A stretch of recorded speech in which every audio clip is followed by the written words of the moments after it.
Hello and welcome to the first in a series of videos I'm going to be doing with agents at EXP. We're going to be exploring everything about their starting with EXP, how they've built their business, how they've grown it, and what their hopes and dreams are for the future. And the first guest today is Linda Stringer. Hello Linda. Hi. How are you? I'm good, thank you. Thanks for coming along to the centre of the universe, Hitchin. Oh yeah. How was your journey? Alright, actually, not too bad. Good. So we're here to talk about your journey with EXP. Give us a bit of background into your history before you were at EXP, what you did beforehand, and how you became aware of EXP as well. So I did, I think about 10 years at Spice of Heart, and then COVID happened, and then started thinking about different things and moving on. And then it was another self-employed model actually from a guy that had been in contact on that. And I didn't like the brand or anything. And then when I started doing some research, that's how I came across EXP. And then spoke to you. And what was that conversation like? I remember the conversation, but do you remember that conversation? How? My memory's not very good, but no, you might. Yeah, vaguely remember it. But Yeah. what really sort of got you about the model when we were talking about it, or did you just think, I've got no idea what this is, I'm just going to dive in anyway? I didn't have any idea what it was, but the fact that I could use my name was probably the biggest thing. So because I didn't like the branding of the other self-employed model, this gave me an opportunity to still use my name, which I think was a massive thing for me. When was that?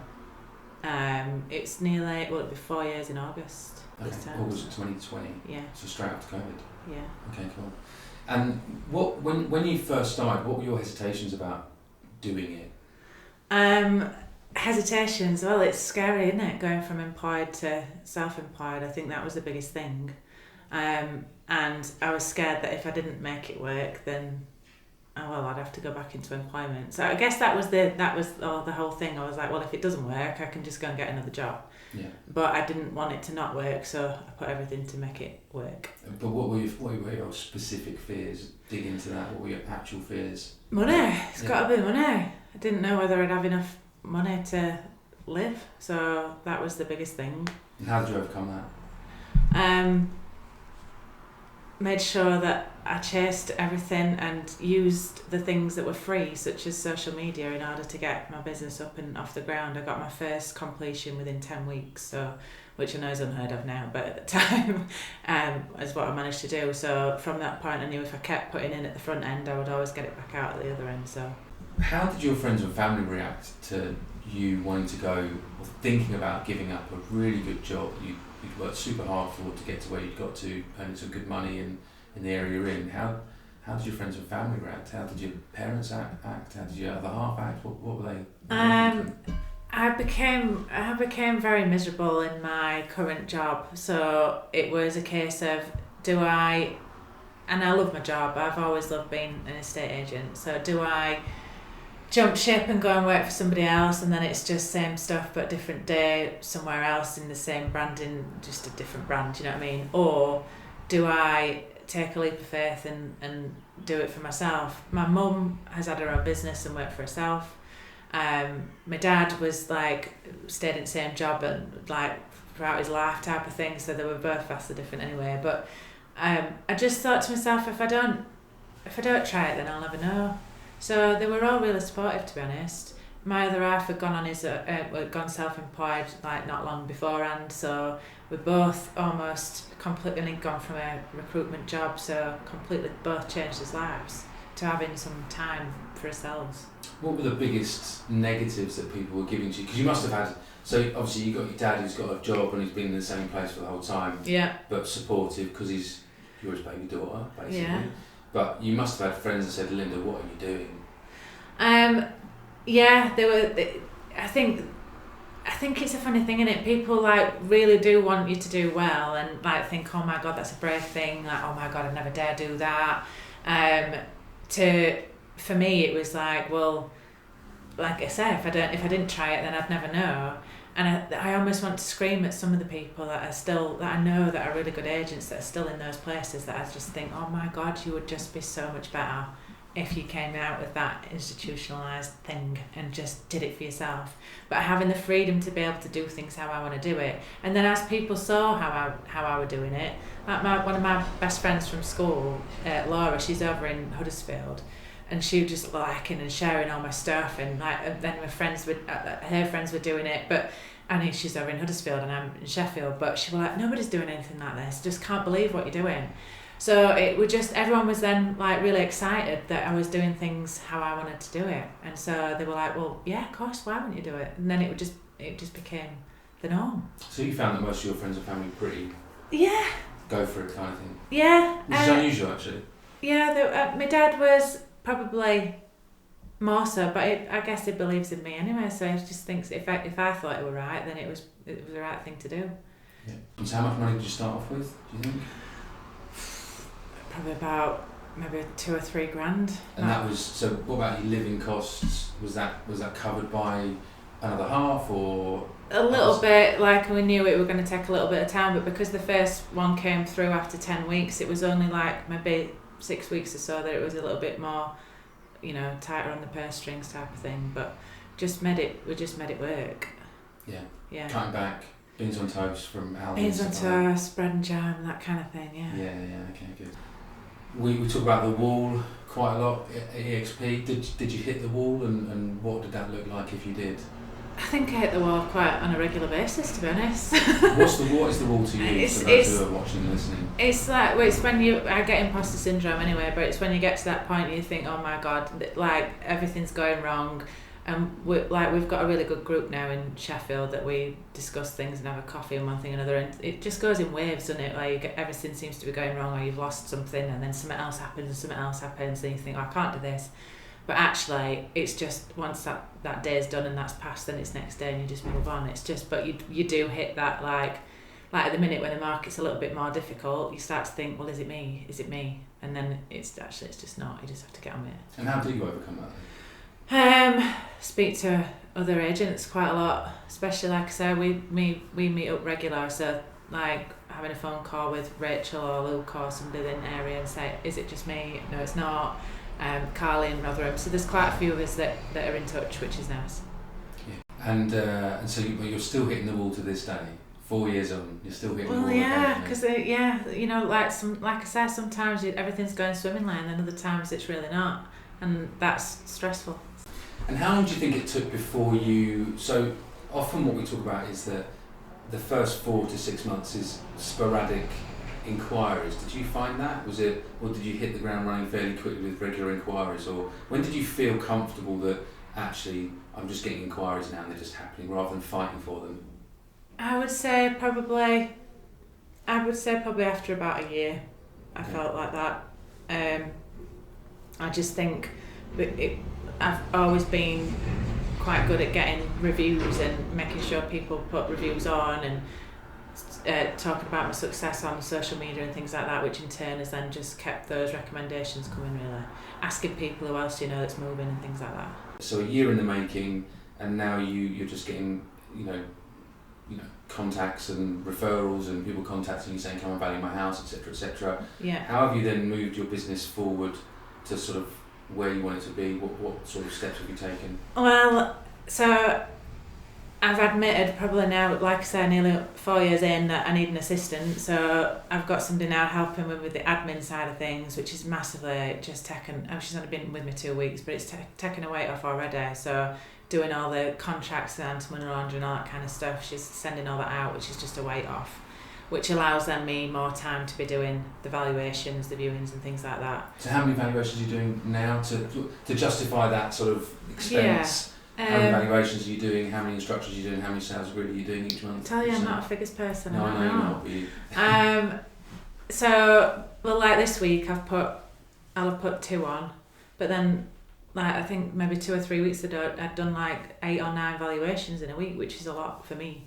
Obviously, not everybody comes on at the same time, do they? So, I'd say like I've got a steady maybe 2 to 3 a week now. Okay. And how many under offer have you got at the moment?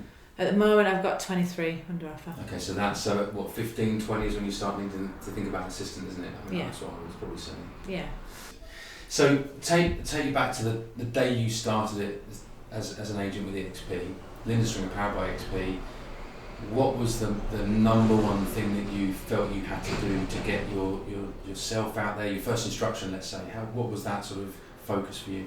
So when I worked at the corporate company at Spice Heart, I did quite a lot of their social media anyway for our branch. So I'd already set up a page that was it was called Homes, Health and Happiness, but it was me that did all the videos and things like that on there. So I'd already got a bit of a presence. So when I got my first listing, that's what I went on all the community groups and everything like that, and just put the videos out there. People weren't doing videos as much then, and I did like it was like a little tour of the area type of thing as well, there were different videos, so people were like, oh, what's this? And then it just sort of spread from there. And that was videos of you doing tours of the areas? Tours of it was like of the property, but then like going around like the drive up to the property, so you could see the surroundings and what was around it and all that kind of stuff. And yeah, presenting the property at the beginning, at the end, and just being a little bit different. And were you on camera? Were you? Yeah, I was on. Tell us about that. I've had to overcome my fear of video, because when, again, back at Spicer Art, they asked us all to do videos, and I was like, what? That's not my thing at all. So I probably threw my toys out the pram and didn't want to do it. And then after a while, I thought, well, I've got to do it. They've asked me to do it. It's my job. So then I did it. I just got over it and did it. And I just think to myself, right, it's not really about me. As long as people know who I am, it's about the property, and that's what I'm showing off. But as long as people know it's me that's selling it, that's all I want from it. And I've kept that format throughout. I've always been the same. It's just me at the beginning, me at the end, and that's it. Okay, good attitude. And so just again going back to that sort of first month, 2 months, 3, 4 months. Do you remember how many instructions you did in month 1? Month 2, month 3? One thing about me, I'm not very much a figure person at all. I just poodle along doing what I'm doing. So I think in the first month, I think I had 2 or 3 maybe instructions. But then obviously once you've got one board and that presence, and people start to realise, and even like your friends and family and the support from that side of things, then it just sort of spirals from there. And how did you get your friends and family engaged? Did you have to pick up the phone to every single one, or did you go on social media? Social media, again. I just did.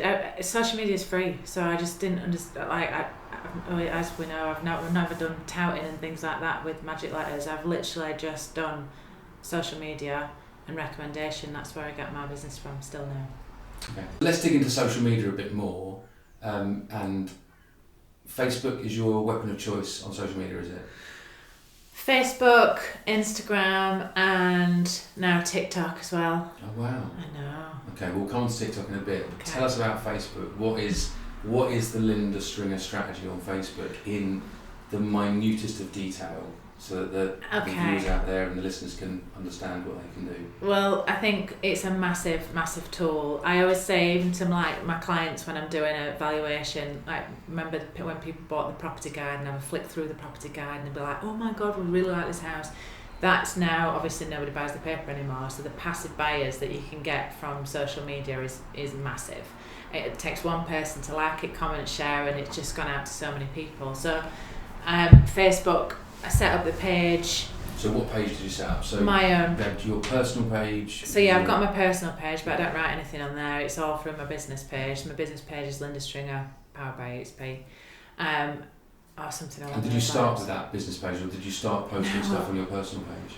No, I started with that page because I'd already got that page from previous, which was the Homes, Health and Happiness, and then I changed it to my page, launched everything on there, and then it got to the point where people were following there because they knew that I was going to put my new stuff on there first. So social media exclusives for people, which were the new properties. So I think I know it's in like nearly 4 years, but I think I'm up to 9 properties that I've sold through social media. So they didn't hit Rightmove, they didn't hit Zoopla, they sold off that. And I'm not kidding, the last one, maybe about a month and a half ago, was through TikTok. So it is still happening. People are still seeing stuff on there and then thinking, oh, I've got such a following now that people are like, oh, what's she got, what's coming next? But it's not just about new properties, because that just bores people. You've got to make it a little bit more exciting than just that. So giving like buyers tips, sellers tips, how to offer. It might be I just do a Facebook Live, I'm outside a property. It'd be just keeping the content a little bit different, not just new properties all the time. And so saltboard selfies, sneak peeks, that kind all of thing. All that kind of stuff, yeah. I was never quite as good on the stories type of thing, but I think through Instagram I've got a bit better with that. But there's people that just look at stories, so I didn't realise that. So then I start doing more story stuff, and then that started to get people more interested. So now I do like 3 videos for people. There's the coming soon, which is like a sneaky peek cinematic like story thing. I'll do the reel, which is me with the hat, and then I'll do the landscape video, which gets attached to the Rightmove and the Zoopla advert. And so going back to setting up that page, what was you were giving out tips. You didn't have any properties to do sneak peeks on, but you were giving out tips. And what was your most popular post? What type of post was the most popular that got people in? And how did they even find your page in the first place? Were you sharing your page on your personal? Were you sharing your page in community groups? Yeah, sharing my page, everything that I put on there that wants to be shared out, I'll share it on my personal page. There's loads of the community groups that I'm in, so I used to share things on there as well if it was relevant to that community group. Although I'm a bit scared of the community groups sometimes because they can be quite mean on there. But just about getting it out there as much as possible. So when it comes to if I'd not got a new property, it would be something else, or I can't remember. I did a few stuff like around like the local areas, and I can remember doing like an interview with a lady at the Treaton post office where I used to live and things like that. So it was just relevant to where I were, but getting my name out there in the first place. Interview with the local post office. Yeah. Did you do more of that sort of stuff? Because that's a very Chris Watkin thing, isn't it? Yeah. So I did her at the post office. There was another gentleman that did something to do with the football, the football team, and then I sponsored the football team. And then I also did like shout outs for buyers. So we work with the sellers, but there's actually obviously there's buyers that are looking to buy the houses, and if you can help them. So like I put a post out for somebody looking for something in Treaton, and I ended up getting I think 4 or 5 valuations off the back of a social media post saying, can you help, this is what they're looking for.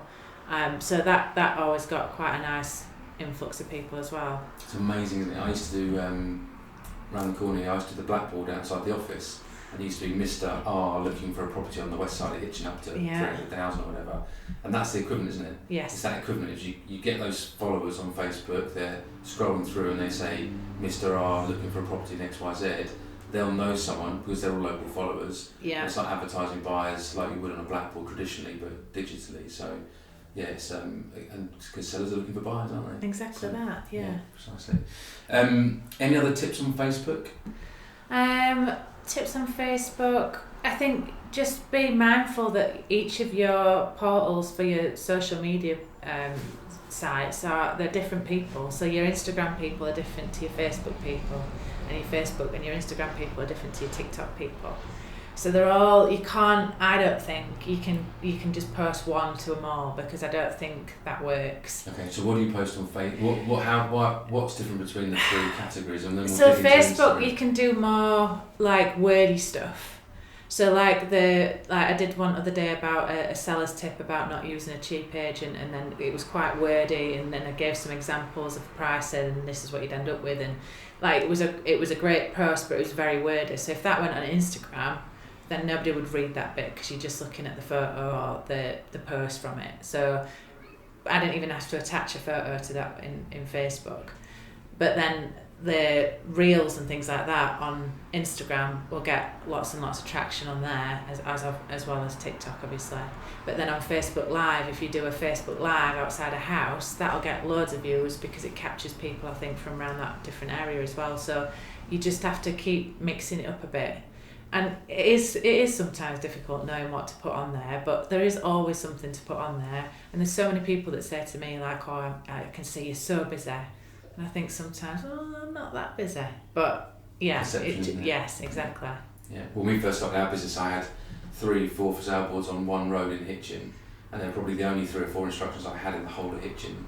And everyone used to say, wow, you must be busy. I was thinking, God, no, I'm not. Yeah. 3 properties on the market, and that's it. But they happened to be on the busiest road in Hitchin, so perception is reality to a lot of people. So Facebook, Instagram. Now I don't understand Instagram at all. I'm useless.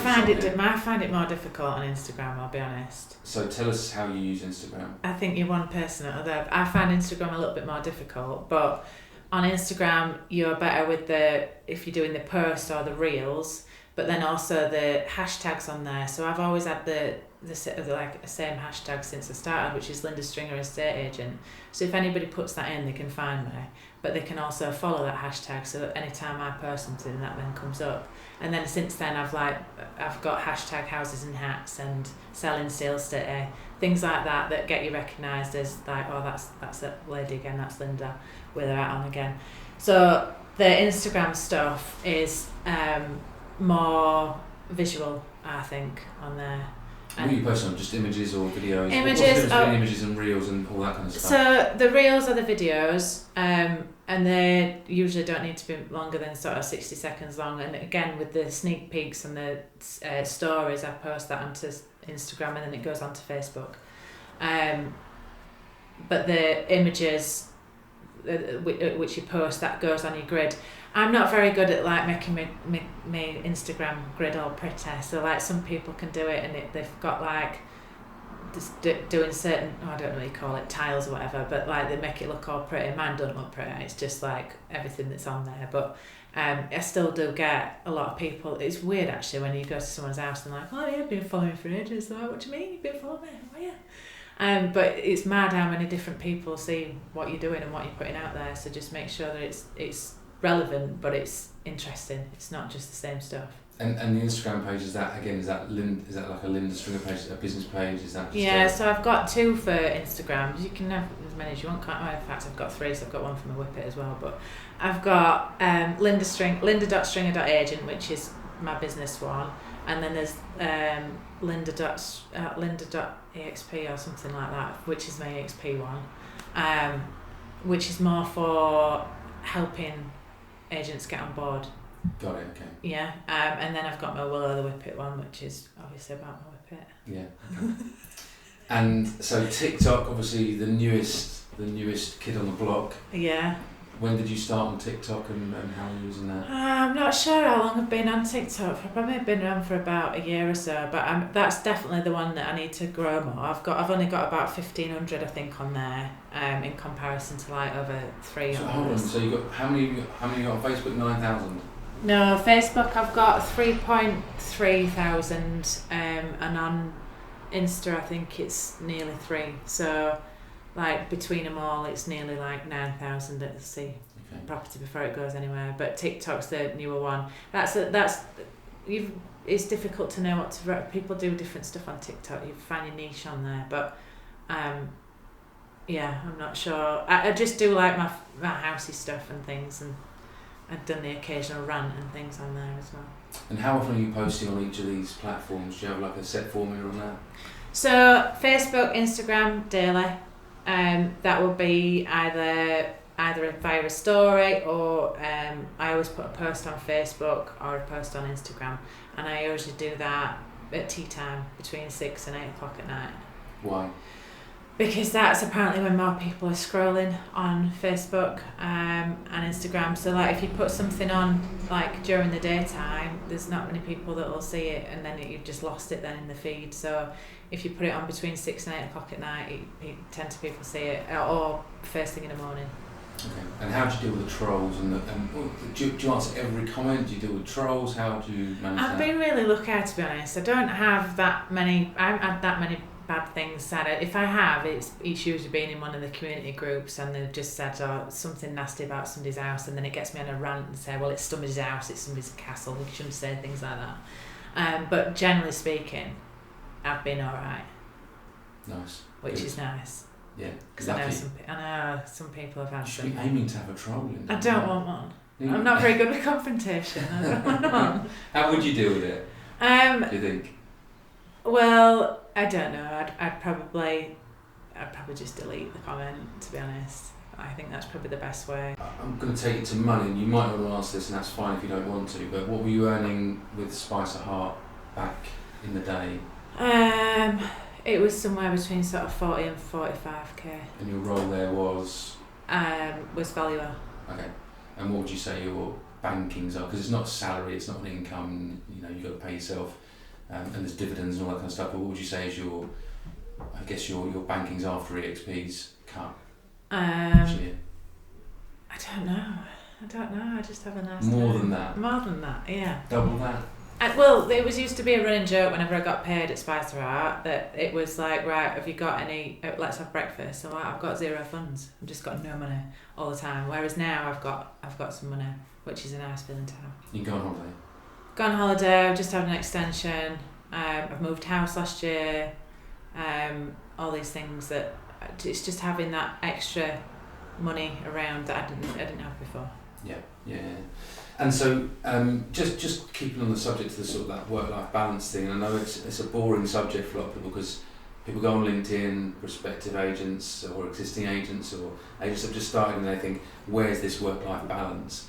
I guess that doesn't exist for the first 9-12 months, does it? But I think you've probably got to a point where your work-life balance is pretty good. Yeah, my work-life balance is alright, but again, it just depends on what you've got on at that particular time. And sometimes I'm literally pulling my hair out and I'm working all hours, and that hence the reason for needing an assistant, really. But like, if you're starting to do brochures and things and write ups at 8 o'clock at night, then you start to think, hang on a minute, this isn't right. But you've got to just pull it back around to fit with what you want. I never ever wanted to be a busy fool. I just wanted to be doing a good job, and just that's enough for me. Yeah. And what are your ambitions for the future? Where do you want to take the business? I'm not sure. And I'd asked you about like the Teams thing, which is quite appealing for potential for the future. Obviously I've got my assistant now, which means I can take on more work. And I'd quite like to help other people try and get on this journey, which would be, we've got a really nice team in Sheffield, but it'd be nice to try and help some other people come on board and show them how to do it. One of the benefits of EXP, I suppose. Yeah. And I guess just again, to kind of touch on the EXP side of things, without it being an EXP sales pitch, why do you think EXP has got to where it's got to, where you compare other brokerages, self-employed models, whatever you want to call them, have kind of started at a similar time but haven't taken off quite as much? What do you think the reason is?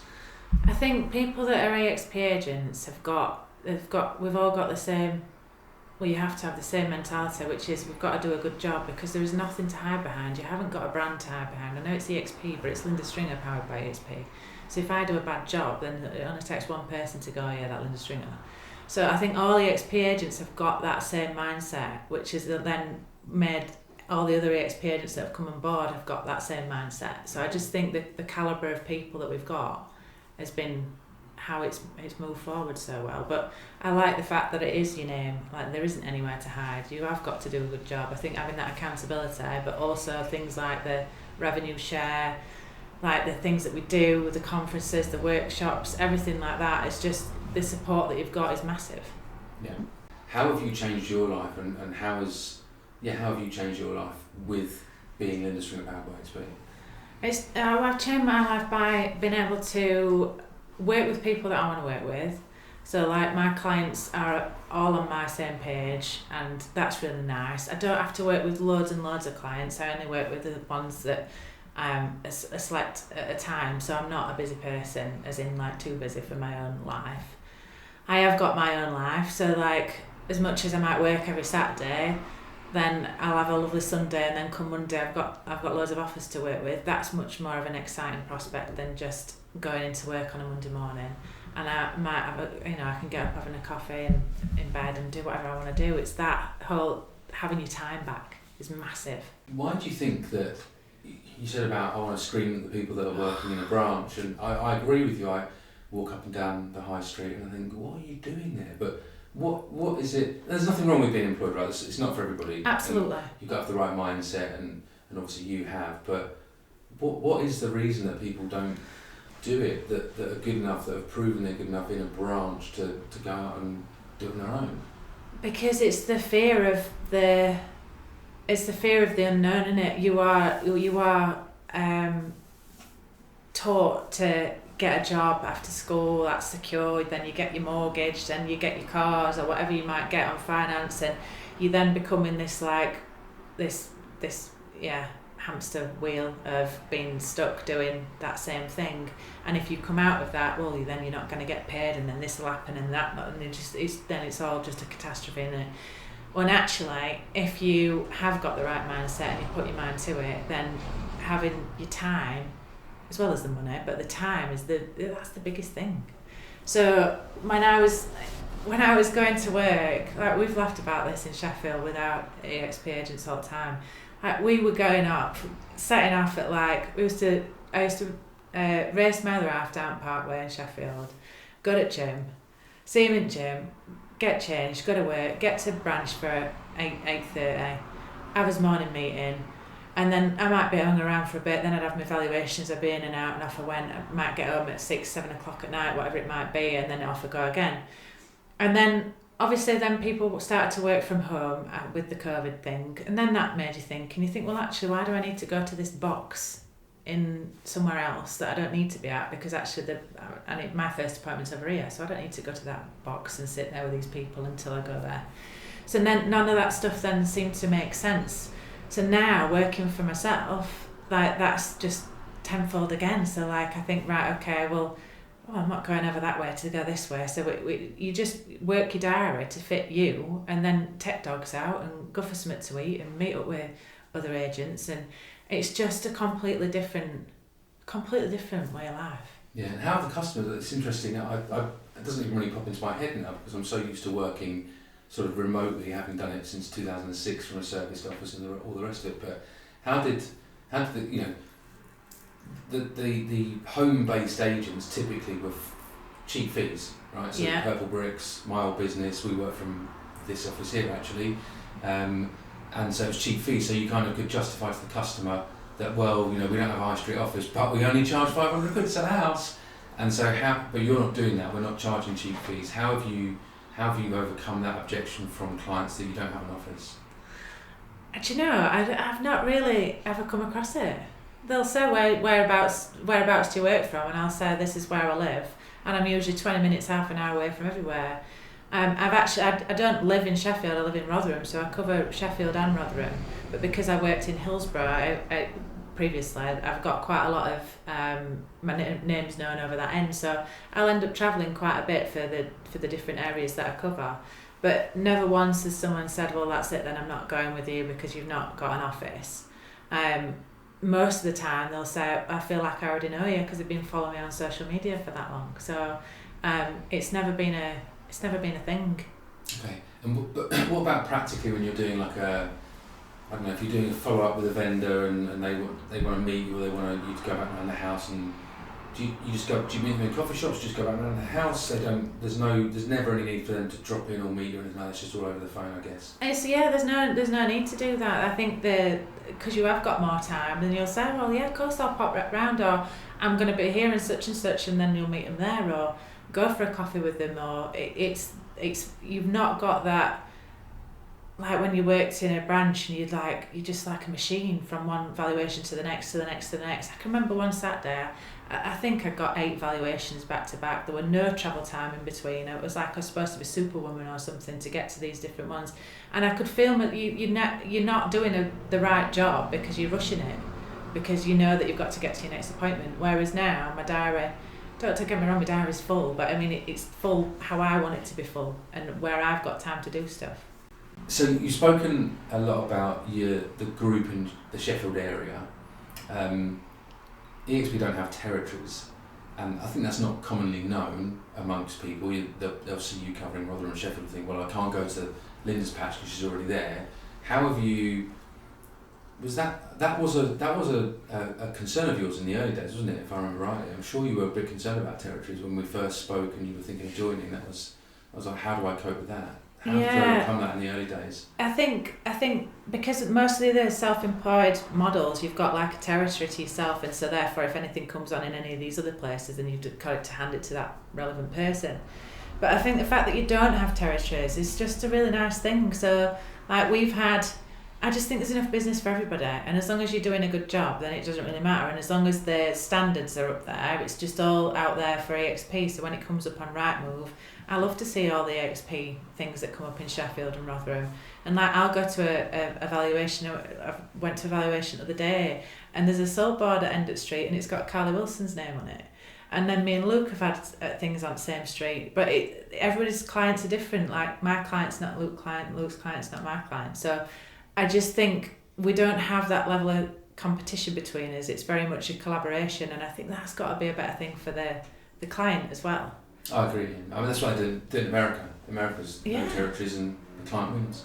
I think it's a really, really nice thing, and for us being able to, because you do work on your own, but being able to meet up and have a coffee and talk about things and know that it's not just you that's going through it, I think that's a really nice thing. And so we've found it very much, and we've even set our own like little networking group up, the Property Exchange. So we've done a lot of things within the Sheffield and Rotherham area to bring agents together, and I think it's been a nice thing, really nice thing. So tell me about the Property Exchange in a minute. Just one quick question before that. Have you come up against any other EXP agents on valuations, or even on prospective valuations?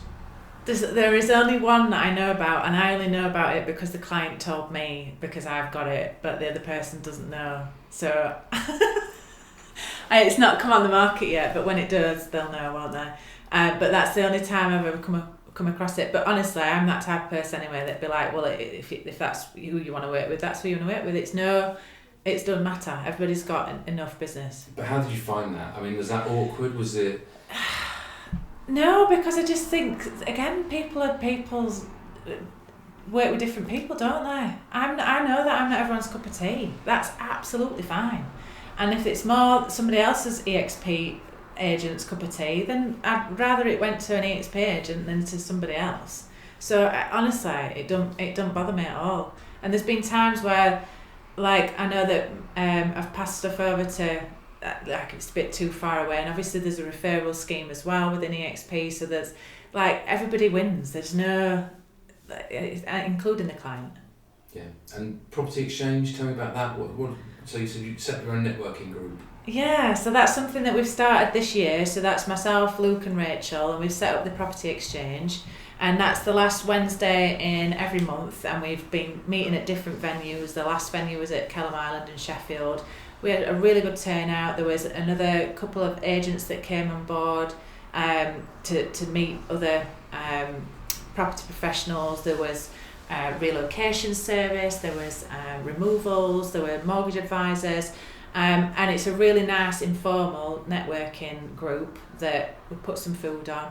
Somebody speaks. It was a surveying company that spoke this time, and it's just a really nice way for people to not have that stuffy environment, not like that cult environment. It's just to go and meet new people. So you're trying to recruit new agents there? Well, that would be lovely, wouldn't it? Tell us about obviously I know about the revenue share, but so for those of you listening who don't know what revenue share is, the part of the model where you can bring other agents in, and if you help them to succeed, you get paid by EXP. But how do you see that in your eyes, and how do you see that, I guess, shaping your own future? Because everyone has the same opportunity with that. Yeah, I think it's something that I've spoke to you about loads of times, because I definitely want to be able to help people, but I think for me, I needed to make sure that I could make it work myself. And then I've done that, which means that I want other people to come to me to let me help them to be able to do it. So I had a really good meeting with an agent on Monday, and we were talking about it there. She'd been with some other self-employed models. So, and to be honest, it's a nice, well, I'm doing it, so I know how it works. Finally, Linda, what would be your advice to someone who's actually decided to take the plunge and start? What would be the number one thing to do before they do anything else? Before they do anything else? To generate those first few leads, those first few instructions? My advice is to use the things that are free for you. So the social media is just massive, and get your friends and family to support you, to share your posts, to get things out there that's relevant about your area, that are going to interest people. If you know that you're not quite which she says after doing this interview, everyone might think the same about me, but if you know that you're not going to be like if you're just going to be a bit monotone on a video or something, it's not going to be the best thing for you to do that, then go and do the whole interview with somebody local, and don't make it about you, make it about them, so that you're still getting your face out there, you're still getting known. And then once you've got one and you've got your recommendations, and off the back of that, and you do a good job, then you'll absolutely fly. As long as you put it in at the front end, it will come out at the back. So you just have to just do it and believe in yourself.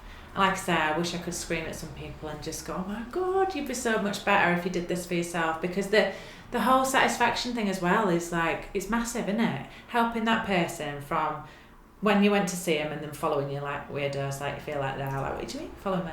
But then going to see them, getting them on the market with you and helping them on that journey. Like, I've helped people move to Australia, that was a good one. Like, I've helped people move when it's sad times, and just helping them through that whole process from start to finish. There is no better feeling, and then getting that lovely review at the end. Good. And very last question, what are your hopes and dreams for the future in your business? My hopes and dreams are that I wanted to continue to be doing what I'm doing, but I'd like to help more EXP agents get on board. I'd like to show people not how easy it is, but how you can do it, and to, I guess, not trip up and make any mistakes. If it's done the right way, you'll just fly. And I think for me, that's the bit I'd like to continue with in the future. And also doing things like, I'm part of the advocate for women in estate agency and things like that. So again, going to these different things which I never would have done before. Never have gone to a separate conference to the one that's done by them. Or, it's just nice to be able to do these different things. I agree. Good. As I always say, you can't build a great estate agency without great estate agents, and you, Linda Stringer, are a great estate agent. So thank you very much. Thank you very much. Thanks for having me.